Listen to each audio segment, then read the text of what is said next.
The Fliegenhart was built in 1729. She was armed with approximately 42 guns, mostly iron. Laden with a cargo of wood, building bricks, iron, gunpowder, and company moneys of silver and gold, and 256 people on board, including 167 seamen, 83 soldiers, and 6 passengers. In a strong northeasterly gale, she was maneuvering through the narrow and treacherous Juraloo Channel in the North Sea and hit a sandbank, eventually sinking some hours later in the Schönfeld. Not a soul survived. As was the practice, the VOC pursued the recovery of wrecked cargoes. They contacted the most skilled divers of that time, the English barrel divers James Bushell and William Evans. They offered generous shares of the recovered property in return for their labor. Charts were prepared to help find the Fliegenhart.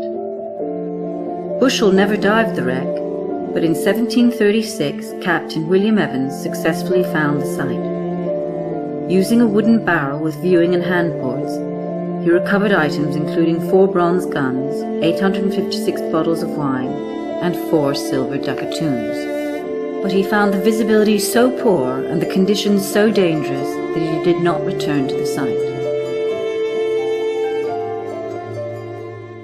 Excavation of specific areas has resulted in the recording and recovery of thousands of artifacts, many of which form important parts of themed displays in major Dutch museums.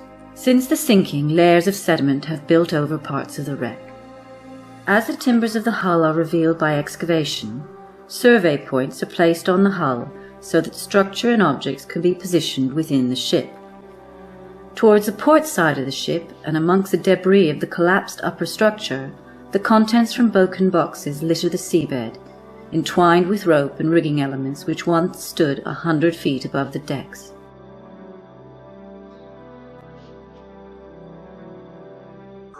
All the information, together with photographs and site drawings, are entered into a database which will eventually be accessible to all through the project website.